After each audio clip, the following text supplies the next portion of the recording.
Bueno, entonces les decía que cuando yo estaba de coordinador de la región sanitaria, recorríamos los hospitales y estoy hablando más o menos de 10 años atrás. Hablábamos con los directores y les decíamos, hay que fortalecer el servicio. A todo esto ya venía la nueva ley de salud mental, había que reforzar los servicios, esto de, bueno, que aparecía un paciente para internar y había que mandarlo al, al manicomio porque en realidad el servicio del hospital no se bancaba un paciente de salud mental, porque los pacientes de salud mental son distintos, no son como el que tiene un problema cardíaco, el que tiene un problema gástrico, que se queda quietito, callado en la cama. El paciente de salud mental por ahí se levanta, empieza a circular, habla con un enfermero, habla con un médico y molesta un poco eso, ¿no? Entonces, aparte, como que hay algunos médicos que tienen como cierto, no sé, es medio refractario, ¿no? Al paciente de salud mental. El paciente de salud mental por lo general quiere hablar. Eh, entonces, bueno, la prioridad, yo lo habíamos visto en la primera clase, la prioridad desde el punto de vista del paradigma actual es empírico, práctico, el órgano y la biología. Este, Entonces hablábamos y decíamos, habría que reforzar, habría que formar un servicio, un hospital de día, una salita de internación. Y bueno, lo que decían era que había poco recurso y que había que nombrar pediatras, eh, cardiólogos. Entonces, lo orgánico por encima de todo, ¿no? La urgencia orgánica. Bueno, eh, ahí es donde yo me di cuenta que el poco conocimiento y de la necesidad de transmitir lo que significa salud mental, transmitir lo que significa salud mental en general y el psicoanálisis que me gusta a mí. Em, Estamos en una época que ustedes notarán, la gente está ansiosa, está alterada, está violenta en la calle. No sé si ustedes manejan, conducen automóviles. eh, Hay un grado de ansiedad y de violencia en la calle, y cualquiera hace cualquier cosa, uno está esperando en en un semáforo que le pongan el verde para avanzar y cruzar una avenida, y cuando se puso en verde uno va a cruzar y se cruzan tres motos sin casco y en rojo y con acompañante. Uno dice, ¿qué es lo que está pasando, no? O sea, ¿a qué voy con esto? La sociedad se está alterando, la sociedad está con un grado de alteración de salud mental que no tenía años atrás. Y algunos dicen que viene como una pandemia en salud mental. La verdad no lo sé, pero sí sé que la gente no está, hay un grado importante de afectados de salud mental. ¿Me expliqué hasta acá? Bueno, vamos a la... Sí, ¿qué me dijeron? No, no, no, que sí, estamos acá escuchando. Bueno, ustedes me preguntaron por una serie de trastornos, ¿no? Y yo les mandé un pequeño escrito de algo que nosotros venimos viendo desde la universidad, los psicólogos lo vemos en la universidad, la distinta forma de diagnosticar, eh, teniendo en cuenta una división que hizo un psiquiatra, Jasper, por allá por 1908, 1913, que decía que un problema de un paciente se podía diagnosticar en forma sincrónica o en forma diacrónica. Un psiquiatra, Jasper, que también fue filósofo. Es decir, nosotros podemos tomar la fenomenología del momento, la descripción fenomenológica del momento, y ahí hacemos un corte en el tiempo y como si fuese una foto, bueno, tenemos esta problemática. Esa es una forma. Ahora, Eh, tenemos otra forma que tiene que ver con la historia, o sea, lo que le está pasando a alguien que está sufriendo, que está angustiado, eh, algo le viene pasando de hace un tiempo. Entonces, el síntoma es como un iceberg, es una punta que sobresale, es un emergente, pero de condiciones del entorno y de condiciones históricas. ¿Qué quiero decir con esto? Algunos psicoanalistas que son muy ortodoxos, hasta yo he escuchado que no estaban a favor de la medicación. Para mí hay dos tipos de psicoanalistas, los que han pasado por los hospitales, por las trincheras del hospital, es decir, han estado atendiendo en un hospital y cuando estás en un hospital atendiendo te llaman de la guardia o te llaman del sector de internación, te dice hay que ver a este paciente, que no sé qué le pasa, ya está bien, tuvo el accidente, puede caminar, pero dice que no se anima, que, bueno, distintos tipos de cosas que a ustedes les debe pasar, por ahí lo llaman de internación o lo llaman de la guardia. Entonces, este tipo de psicoanalistas que tienen la teoría se dan cuenta que es importante una intervención en ese momento, ¿no? Y ahí es donde coincidimos, yo coincido que hay que hacer un diagnóstico porque a veces hay mucha angustia, a veces hay casos que están sufriendo mucho y hay que hacer algo en el momento. Pero ese diagnóstico es un diagnóstico, a mi forma de ver, parcial. Ya les digo, es como una foto. ¿Es necesario? Sí, es necesario. Ahora, si uno lee la clasificación del DSM-4 y empieza a leer los prospectos de los laboratorios, coinciden muchísimo.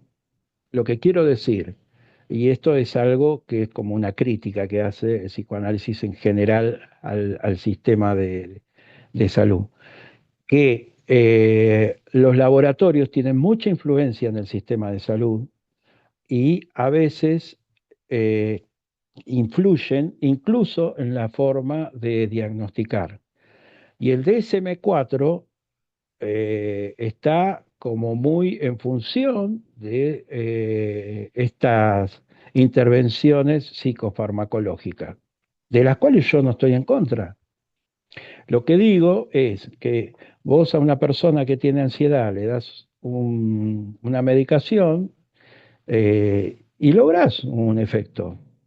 Eh, la angustia con la sertralina se calma, tarda unos días, una semana, bueno, la das con clonazepam. Ahora, ¿qué produjo esa angustia? ¿Qué produjo esa fobia? ¿Qué produjo ese ataque de pánico?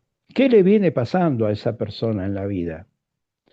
Y ahí es donde tenemos que involucrar otros factores de la historia del paciente y ahí nos damos cuenta de que lo que le está pasando tiene que ver con la historia.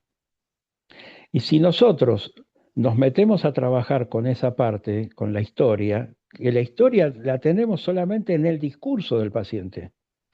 Y nosotros lo único que tenemos que hacer es saber un poco de teoría, saber algunas coordenadas, algunas variables y algunas constantes para poder ubicar algunas cuestiones que viene contando el paciente y poder intervenir, poder señalar, por ejemplo, con qué tiene que ver tal cosa que nos está contando. Y entonces ahí nos damos cuenta que hay algo que viene desde la historia del paciente. Yo hoy le voy a contar algún caso para que se entienda, un caso que atendí hoy. Tengo un paciente que es, se podría decir, en la vida común parece que no le pasa nada. Sin embargo, lo estoy atendiendo y lo he atendido hasta hace poco 2 veces por semana. La historia de este paciente es que la madre ha tenido, digamos, una historia de mucho conflicto. Se le murió el marido cuando este paciente tenía 9 años. Entonces, a los 9 años, este paciente se quedó sin papá. La madre muy desesperada, estaban pagando la cuota de la casa. En esa época vino una hiperinflación, la madre era dentista, la madre no se despegaba de este chico, lo llevaba a la escuela, iba al consultorio, lo iba a buscar, lo dejaba en el consultorio, en la sala de espera. Y el chico veía a la mamá con este grado de preocupación y de miedo. Estaba pagando una casa y había una inflación muy grande, entonces no sabía si iba a poder mantener la casa. Bueno, este paciente estudia abogacía, se recibe y un sindicalista de acá, de la zona, lo toma como si fuese un ahijado. Y estuvo como 20 años trabajando con este hombre. Ahora, ¿qué pasaba? Él me empezó a contar, yo fui adicto a las drogas.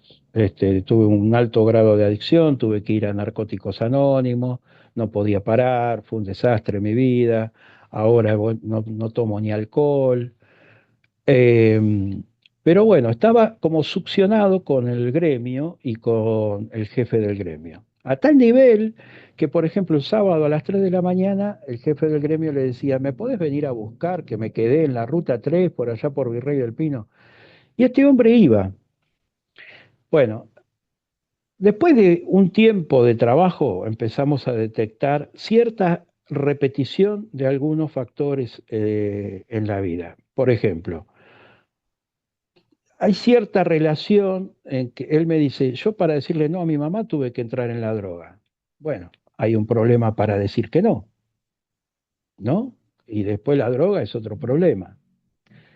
Yo creo que él pasó de un modelo de vínculo que tenía con la madre, muy cercano, muy estrecho, muy pegado, de ese modelo pasó a la droga y pasó a este hombre que trabajaba en el gremio. Y es una forma de relación, es una forma de vínculo con un objeto, de amor o de adicción, digamos. Hay una falta de límite, falta de regulación, hay una entrega total, en donde el sujeto se pierde en ese vínculo. Si este señor sindical le decía, vení todos los domingos a mi casa que vamos a jugar al pádel, vamos a hacer un asado, o sea, no tenía vida propia. Entonces, si nosotros, él mismo se medicó, yo creo que las adicciones son una forma de medicar angustia. Entonces, nosotros podemos intervenir para que no se drogue más, pero después va a aparecer otra cosa, porque el inconsciente tiene que esta cosa de repetir modos, de repetir matrices, de repetir modelos, modelos de vínculo, por ejemplo. No solo modelos de vínculo, sino posiciones subjetivas. Posición subjetiva es decir, ¿en qué posición se pone el paciente con respecto a tal cosa? Por ejemplo, ¿puede decir que no? No puede decir que no. No puede decir que no porque está sosteniendo el vínculo. No le podía decir que no a la madre porque estaba sosteniendo como un niño que tiene miedo que le pase algo a la mamá o al papá, entonces inconscientemente lo cuida. ¿Me siguen hasta acá? ¿Se entiende lo que estoy diciendo? Sí, doctor. Bueno, se dan cuenta que hay cosas que no son exactamente del momento. Nosotros podemos decir, en un momento este hombre tenía adicción, en otro momento tiene, eh, mm, digamos, un apuro por responder, está muy ansioso. Bueno, podemos medicar la ansiedad, pero no alcanza. No alcanza porque va a repetir el modelo con una cosa y con otra. Hoy, justamente en la sesión de hoy, salió el apuro. Entonces, en un momento él está hablándome y me dice, bueno, pero si vos me apurás, yo te diría que abarca tal y tal cosa. Entonces le digo, vos me pones a mí como que yo te estoy apurando. Eh, y me parece que vos estás poniendo en mí que vos apurás. Y vos pones en mí que yo te apuro, yo no te apuré en ningún momento. Hay algo del apuro que se te está jugando inconscientemente. Y entonces empieza a elaborar sobre esa idea del apuro. ¿Por qué apurarse para responder? ¿Por qué apurarse para tener el problema resuelto? ¿Por qué no darse un tiempo para pensar? Bueno, el apuro es un síntoma de la época. La ansiedad no existía hace 200 años atrás.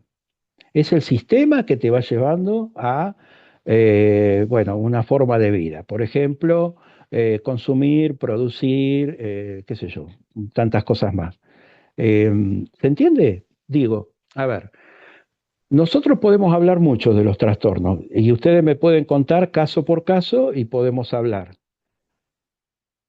Pero si nos quedamos en atender el trastorno y dar una medicación, nos terminamos convirtiendo en empleados de los laboratorios y terminamos siendo farmacólogos. Entonces, hacemos una tablita, como la tablita de la quinela, que dice si soñaste con víboras es el 69, y si soñaste con, con el peine es el casamiento, y no sé cuántas cosas más. Es una tabla de un síntoma, una pastilla, un síntoma, una pastilla. ¿Se entiende? Bueno, es una exageración un poco lo que estoy diciendo, ¿no? Pero lo que quiero en esta exageración ilustrar de que vos podés diagnosticar en el momento y haces una intervención en el momento y calmás el momento del sufrimiento del paciente, pero hay algo más profundo que hay que trabajarlo. A mi forma de ver, andando por los hospitales, yo creo que es necesario hacer este diagnóstico de corte sincrónico y decir, bueno, ¿qué le está pasando? Porque por ahí está muy angustiado, por ahí está muy ansioso. Ahora, si nosotros vemos la historia, empezamos a indagar un poco más, nos tomamos un tiempo, vamos a ver que los síntomas se producen en un momento específico de la historia de un sujeto. Por ejemplo, un psicótico se descompensa en un momento particular. Puede ser que un psicótico se descompense a los 14 años, a los 20 años o a los 30 años. ¿En qué momento? ¿Qué pasó en ese momento? Bueno, algo que nos enseñaron a nosotros en la facultad, que es, digamos, algo que nos orienta en la clínica, es el deseo y la angustia. Y la angustia produce distintas formas de síntomas. La angustia a veces se siente como angustia, viene el paciente y dice, tengo algo acá en el pecho, tengo algo en la garganta, me duele, me molesta, no puedo hablar, no puedo respirar. Bueno, eso es angustia. Cuando la angustia crece y se produce una crisis de angustia, es lo que conocemos como ataque de pánico. El paciente ya tiene miedo a todo, piensa que se va a morir. Viene una sensación desde los pies, como te lo cuentan los pacientes, un fuego, no pueden respirar, se ahogan. ¿Ustedes saben por qué se ahogan los pacientes?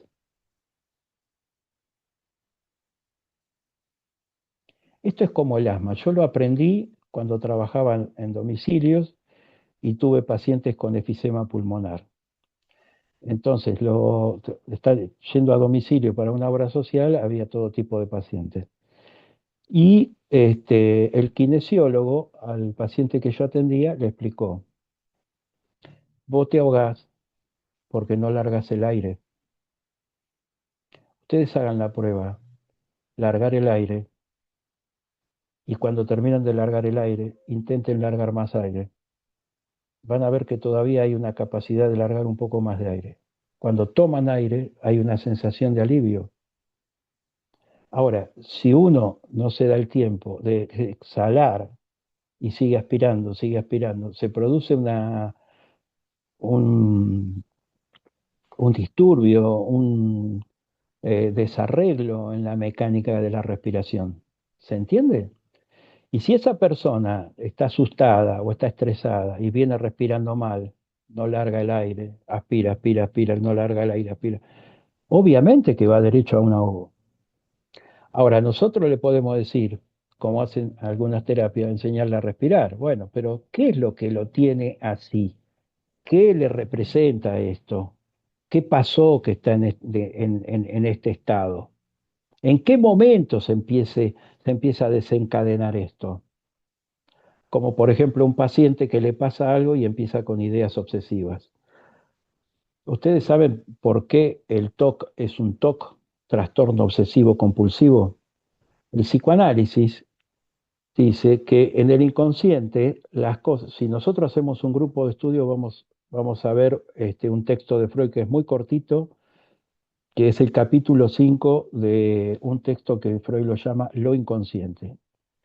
Y dice ahí las leyes en cómo se produce el pensamiento en la conciencia y las leyes que cómo se producen los pensamientos en el inconsciente. La diferencia es que en el inconsciente hay metáfora, metonimia, condensación, desplazamiento. ¿Qué es lo que se desplaza? Si nosotros tenemos una representación, para pensar nosotros tenemos representaciones, no tenemos las cosas en la cabeza, tenemos representación de la cosa. ¿Hasta ahí estamos de acuerdo? ¿Tenemos cosas en la cabeza o tenemos representaciones? ¿Me siguen? ¿Se escucha? Sí, Sí, sí, Doc. La representación se le agrega una cantidad de afecto. Entonces, nosotros tenemos la representación papá con una cantidad de afecto, la representación mamá con una cantidad de afecto, la representación de mi pareja con una cantidad de afecto. ¿Por qué? ¿Por qué tenemos que hacer un duelo cuando hay una pérdida? ¿De qué se trata el duelo? Justamente de trabajar esta diferencia que hay entre la representación y la carga de afecto. Y ustedes van a ver cantidad de pacientes de que tienen que hacer un duelo, tienen que elaborar las pérdidas.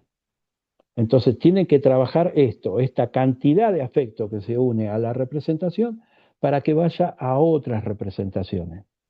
Pero esto es un mecanismo inconsciente porque no fue voluntaria esta unión de representación y de afecto. Entonces, un duelo necesita un tiempo de elaboración. Nosotros lo podemos calmar, podemos dar un clonazepam, podemos dar una sertralina, pero si no hay una elaboración psíquica, no se termina. Ustedes saben que los duelos cuando no se terminan tienen efectos. No sé si lo sabían. Un duelo que no se termina aparece en otra situación, algo raro, que puede ser una angustia. Puede ser una angustia que aparece en una situación y que no tiene nada que ver. Pero ¿qué pasa? Ese paciente tiene un problema con las pérdidas. No puede elaborar fácilmente a las pérdidas. Y si no puede elaborar fácilmente a las pérdidas, es probable que se adhiera, que tenga un tipo de vínculo muy estrecho. ¿Se entiende hasta acá? Entonces, digo, está bien, los trastornos los podemos hablar y si quieren y nos tomamos tiempo, podemos hablar de casos específicos. Entonces, por un lado, yo creo que es necesario este corte sincrónico y decir, bueno, esto es una depresión, esto es una ansiedad, ¿a quién le tenemos que dar sertralina? ¿A quién no le tenemos que dar sertralina? ¿A quién le tenemos que dar risperidona? ¿A quién no le tenemos que dar risperidona? ¿A quién hay que llevarlo a un hospital de día para que practique? Está bien, está todo bien para mí. Pero también hay que hacer otra cosa, hay que hacer un trabajo con la estructura psíquica, hay que hacer un trabajo con la posición del sujeto ante distintas situaciones que le generaron la enfermedad o el síntoma. ¿Se entiende? Bueno, esto es lo que nos lleva tiempo estudiarlo. Tenemos que estudiar la diferencia consciente-inconsciente, tenemos que estudiar cómo trabaja el inconsciente, que en el inconsciente las cargas afectivas se mueven y aparece algo en un lugar que no tendría por qué estar. Por ejemplo, una fobia, el miedo al sapo. ¿Por qué? ¿Qué tiene que ver el sapo? Y uno le dice, el sapo no hace nada, el sapo no hace nada. Pero, viste, por más que se lo expliqué 100 veces, va a ver el sapo y se va a desmayar. Y con esto un montón de cosas.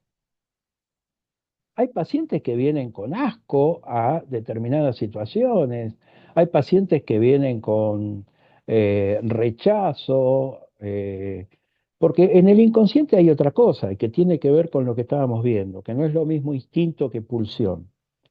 La pulsión, primero que no tiene un objeto natural, o sea que uno puede adherirse eh, a la madre, a la teta y después adherirse a otra cosa, pero si no trabaja la separación, bueno, puede ser que haya un modelo que se vaya repitiendo. Pero como en el inconsciente las cargas afectivas se desplazan, entonces ese amor o ese tipo de vínculo que había por un lado aparece después por otro.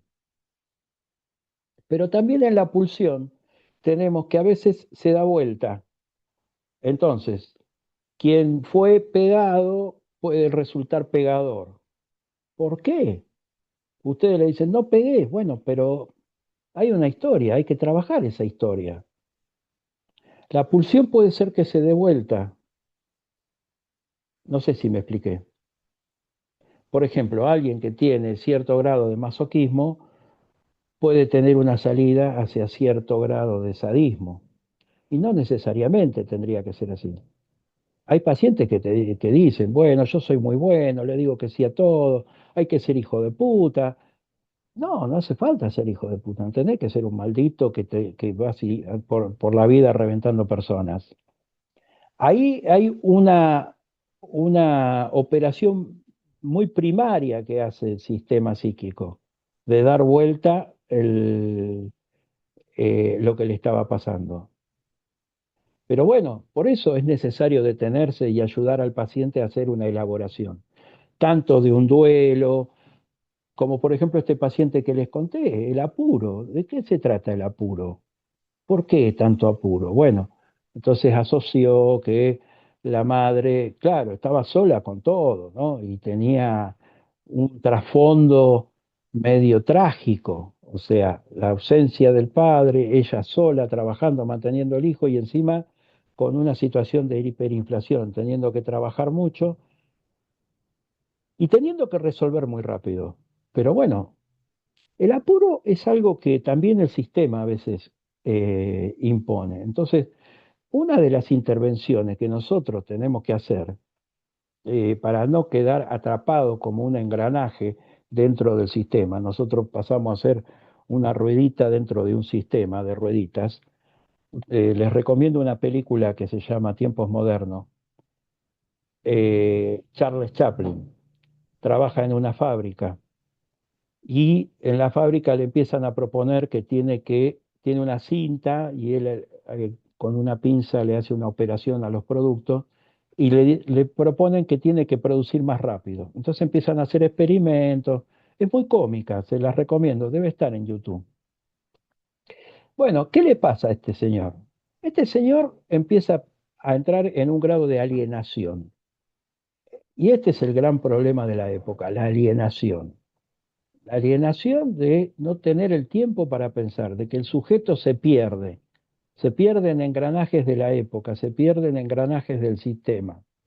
Y esta película es muy ilustrativa porque Charles Chaplin era un crítico de la época, ¿no? Se tuvo que ir de Estados Unidos porque eh, lo echaron. Era, era un, era un grande del cine, pero se tuvo que ir. Vivió muchos años después en Suiza. Eh, Y Charles Chaplin hizo esta película en donde cuando él enloquece empieza a bailar por la fábrica y después se mete en los engranajes, se mete por dentro de las máquinas, de los engranajes, y se lo ve a él asomando la cabeza, saludando y bailando dentro de los engranajes. Es muy cómica, pero es decir, él se volvió un engranaje, él se volvió una ruedita. ¿Se entiende? Digo, ¿qué es lo que hace Descartes, un filósofo en el año 1500? Dice, pienso, luego existo. ¿Qué hace él? Él hace una operación filosófica y dice, yo tengo que tener tiempo para pensar, para saber quién soy, qué quiero. Tengo que tener la capacidad de dudar. Hasta ese momento que Descartes dijo eso, la verdad, yo creo que se los comenté en la primera clase, la verdad era del Papa y del Rey. Y Descartes se plantea parar y decir, bueno, yo tengo que dudar y para afirmar algo tengo que estar muy seguro. Chao, Rosa. Se va la señora que me ayuda. Bueno, esto es lo que me parece que el sistema va llevando. Va llevando a que todos tenemos que estar con 4 o 5 trabajos, a 3 horas de viaje, y se nos va el día y llegamos cansados y tenemos poco tiempo para encontrarnos a nosotros mismos, para pensar. Entonces, nosotros le damos una pastilla que por ahí es necesaria porque el paciente no puede avanzar si no, pero también tiene que darse el tiempo para una terapia, para ver por qué se enfermó, qué influyó. ¿Alguna pregunta hasta acá, chicos?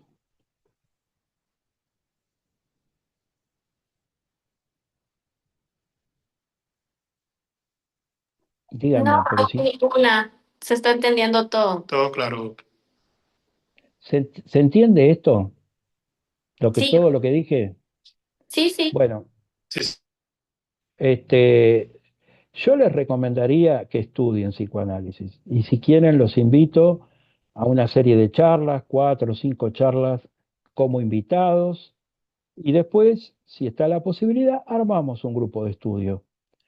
Es muy beneficioso para ustedes poder pensar más allá de las intervenciones eh, sintomáticas y de urgencias y sincrónicas, y por ustedes mismos también. A nosotros, en la facultad, nos decían, eh, yo no sé si a ustedes se lo dicen, pero en la facultad ya nos decían a nosotros, ustedes para ejercer tienen que analizarse, porque esto es como trabajar con plomo. Vos trabajás con plomo y parece que no pasa nada, hasta que un buen día eh, empieza a haber síntomas de contaminación. Trabajar con la angustia de los pacientes no es una cosa así nomás. Por la misma forma y estructura psíquica, hay a veces un grado de empatía, hay cosas que te llegan. ¿Y cuáles son los elementos para manejarse con esto, con la propia angustia del trabajo? El análisis personal, la terapia.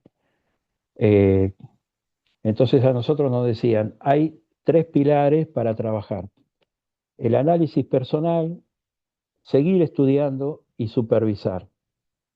Porque el trabajo en salud mental te va llevando a trabajar mucho y quedarte solo. Y nos pasa a los psiquiatras, a los psicólogos, a los psicoanalistas también. Trabajamos mucho, nos vamos quedando solos, nos vamos quedando aislados. Bueno, ¿y cómo hacemos? ¿Hacemos catarsis? ¿No hacemos catarsis? Ustedes saben que hay en psiquiatría un alto grado de suicidio. ¿Sabían eso? También hay un alto grado de consumo. No digo cuando ustedes empiezan, en cierta etapa. ¿El consumo por qué viene? Como este paciente que pasó de la madre a la droga y de la droga al sindicato. Es, es una anestesia. El alcohol, la droga, son una anestesia, son una forma de medicar la angustia. Entonces, fíjense que si nosotros hacemos un enfoque psicoanalítico, mucho gira alrededor de la angustia y del deseo. Por eso hay que entender cómo se produce la estructura psíquica, cómo se instala, como me decía un compañero de ustedes el otro día, el nombre del Padre. Bueno, hay que entenderlo, hay que estudiarlo. ¿De qué se trata la inscripción del nombre del Padre? ¿De qué se trata la ley? Esa ley que hace que haya un inconsciente y una conciencia, y que el sujeto se sujete, es decir, que no, ustedes dicen, bueno, yo me voy a Venezuela, me voy a Puerto Rico, eh, pero ¿vos irías al centro del Amazonas? No sé, lo pensarían, ¿no? ¿Irías al medio de una guerra, al medio de Ucrania o al Medio Oriente? ¿Cuál es la diferencia? La diferencia es que la ley en el ser humano funciona, que vos vas a un lugar que vos sabés que no te van a atacar. ¿Por qué no te van a atacar? Y porque funciona esto que les estoy diciendo, el nombre del Padre. Entonces, ¿qué es lo que hace que funcione el ser humano en comunidad? Esta ley que hace que uno tenga un cierto grado de represión de la sexualidad y de la agresividad. ¿Se entiende? Pero a la vez esa represión, a veces, hace que reprimamos más de lo que tenemos que reprimir. Entonces no se nos hace fácil el camino hacia el amor, hacia el sexo, hacia el trabajo, hacia cosas que nos gustan. A veces nos estamos encaminando hacia algo y nos auto boicoteamos. A veces cuando estamos por llegar a un resultado nos ponemos nerviosos y no sabemos por qué, porque es lo que queremos. Sentimos situación de examen en lugares que no es examen. Bueno, son todas cosas que le pasa a cualquier hijo de vecino que esté dentro de un orden normal. Para el psicoanálisis el orden normal es la neurosis. No es un cheque en blanco, no es un estoy bien y voy a estar siempre bien. ¿Por qué? Porque según el psicoanálisis, el punto en donde se producen las patologías es cuando el sujeto se arrima a un punto de angustia. Y cuando se arrima a un punto de angustia, si es una psicosis, se produce un brote. Y si es una neurosis, se produce un desencadenamiento de síntomas. Pero hubo una situación de angustia previa. Entonces, nosotros podemos medicar el síntoma, pero tenemos que saber qué le pasó en esa época, por qué le pasa en esa época y no en otra. ¿Me expliqué hasta acá, chicos?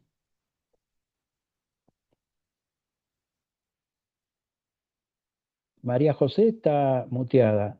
Lore, a ver si me pueden decir algo. Sí, Doc, se entiende todo.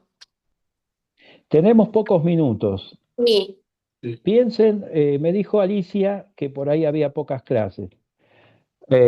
Por ahí podríamos quedar para la semana que viene, no, para la otra, a esta hora, porque yo a esta hora tengo un seminario. Hoy lo suspendí para estar con ustedes. La semana que viene tendría que estar, pero la otra puedo estar de nuevo con ustedes. ¿Qué les parece? Viendo. Viendo. Sí, ¿Les gusta estas charlas que estamos teniendo, estas clases? sí, sí, bastante interesante. Bueno, Sí, ahí lo único, piensen, sí, a ver, escucho. Hasta el 24. o sea, lo único allí es que contamos a partir de las, no De sé si es las, posible de organizarme. Está escuchando eco. Es por se eso. están acoplando a los micrófonos y no me llega bien la idea. Tenemos. Hablen cerca del celular, así les escucho la pregunta. Sí, no, Doc, básicamente lo que quería decirle es que nosotros tenemos una actividad de 2 a 3, pues por eso que Ah, de esa hora nos queda un poco más difícil la reunión. Si es posible que fuera después de las 3 de la tarde. ¿a las 4 pueden o a las 3? ¿Qué es lo que quieren? A las 3 está bien. Se nos venía complicando cuando se hacía a las 2:30, más o menos. A las 3 yo Ah, está diría, bien, o 3 de pronto pasando 5 minuticos, 10 minuticos, a esa hora podemos hacer. bien, bien. Bueno, yo les propongo, la semana que viene no, la otra, porque tengo dos seminarios, uno a las 3 y uno a las 4. La semana que viene no, la otra hacemos la reunión a las 3. Ahí estaría. ¿Está bien? Para el viernes 24, Doc. Eh, a ver, junio, hoy es 12, 19, 26 tengo yo, según mi almanaque, no sé cuál miente. El almanaque mío dice 26. Sí. Miércoles 24 y viernes 26. ¿Está bien? Miércoles 24. No.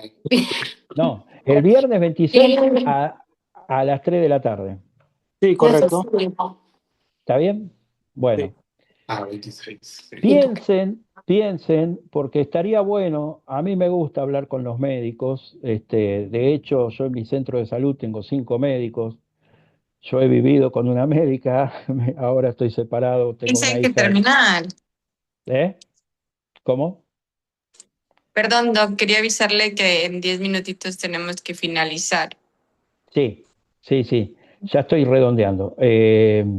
Me gusta hablar con los médicos, me gusta que podamos conversar los casos y entender en el contexto de que salud mental a veces tenemos que aprender porque el sistema a veces no nos da los elementos suficientes y además porque estamos en una época que las cosas no se van a hacer sencillas. La inteligencia artificial va a anular más al sujeto de lo que está anulado, incluso va a haber, como ya está empezando a haber, intervenciones en salud mental desde inteligencia artificial.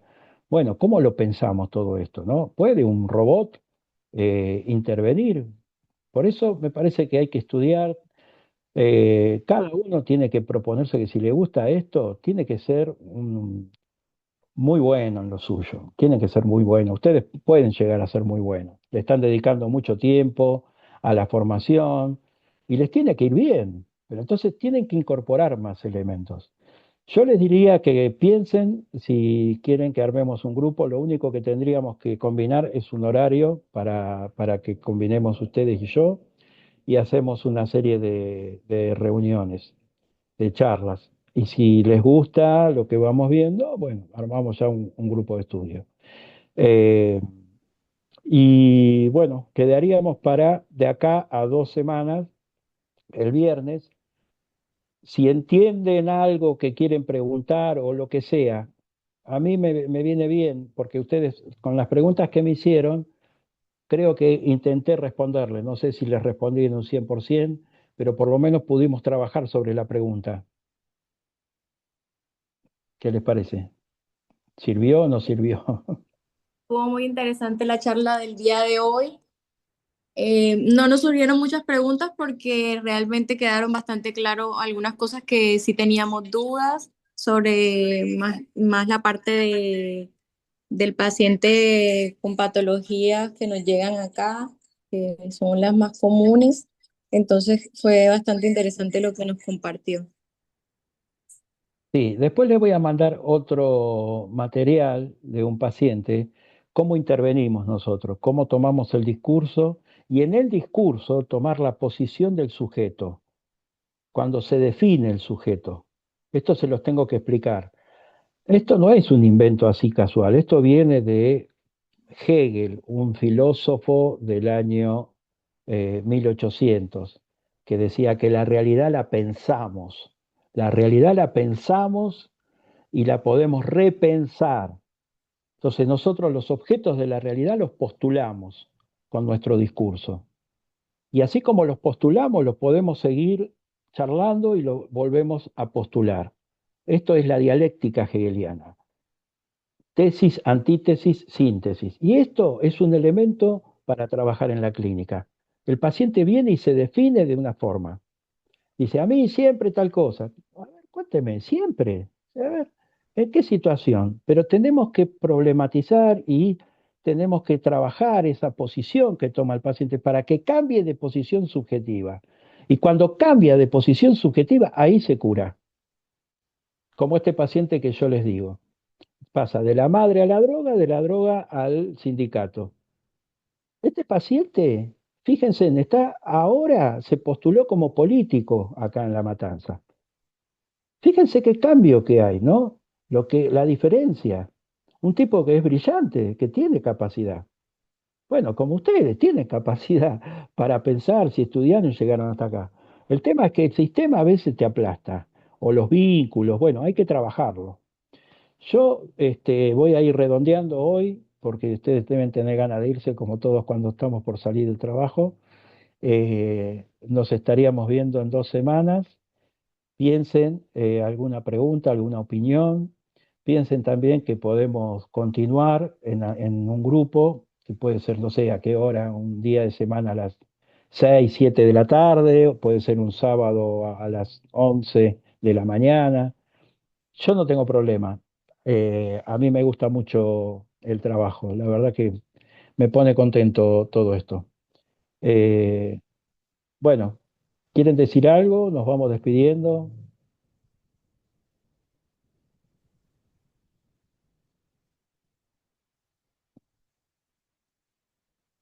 Están muteadas.